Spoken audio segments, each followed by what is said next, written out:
ទៅកពតមកយក2ថ្ងៃជាមួយខ្ញុំទាំងអស់គ្នាគ្រាន់តែមកកពតភ្លាមមកកន្លែងគេកំពុងល្បីនេះគឺចំការមរិចនៅនេះស្អាតបោះគេមែនណាហាត់ខ្វះកន្លែងថតរូបទេឲ្យតែបកែថតនេះសាច់ខ្ញុំអត់ចេះថតរូបផងប៉ុន្តែងាកទៅជ្រុងណាក៏ឃើញស្អាតដែរតាមផ្លូវទៅស្អាតខ្លាំងណាស់ប៉ុន្តែអត់បានថតដោយសារជក់មើលកន្លែងហ្នឹងអត់មានលក់សម្បត្តិលក់អីទេគឺចូលតែឥតគិតថ្លៃហើយបើចង់ដើរសតស្ដាប់ការណែនាំបងស្រីទៅ skip ចំការមរិចត្រឹមនឹងសិនអ្នកទាំងអស់គ្នាងាកមកមើលមិត្តភ័ក្ដិខ្ញុំចាមុខស្អាតចឹងណាប៉ុន្តែគេបោកញាក់សាច់ពិបាកបន្ទោសដែរមនុស្សគ្នាស្មោះពេកចឹងហើយបន្ទាប់ពីយើងថតរូបលេងនៅកន្លែងហាងកាហ្វេហ្នឹងហើយអ្នកទាំងអស់គ្នាគឺយើងមកមើលកន្លែងគេដាក់តាំងនេះសុទ្ធតែសមិទ្ធផលរបស់ខ្មែរយើងហ្មង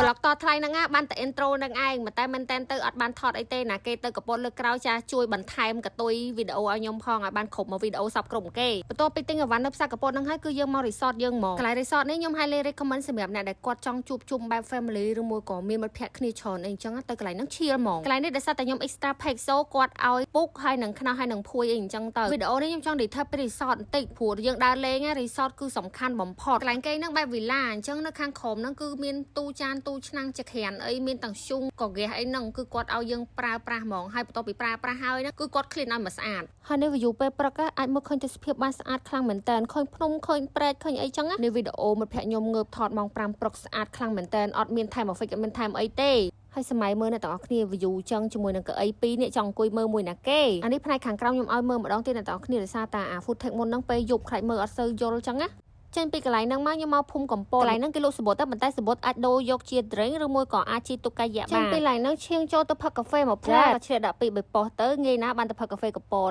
ចូលផ្សារក្តាមទិញអីញ៉ាំប៉ុន្តែបានថតវីដេអូទេមានតពីញ៉ាំអីហើយមកកែបវេះកន្លែងហ្នឹងអត់ដែរម្លងទេមក10ដងចូលទាំង10ដងតែម្ដងចាបើឲ្យពៀនរឿងដូរកៅអៅមិត្តភក្តិខ្ញុំហ្មងមកកន្លែងគឺគាត់ដូរមួយចង់អភិរក្សគាត់ទុកខ្ញុំយល់មែនទៅសើហ្មងមួយញោមនេះមកឈុតនៅអនតាំងពីកំពតរហូតដល់កែបអត់មានដូរទេចាដំណើរកំសាន្តត្រូវបានបញ្ចប់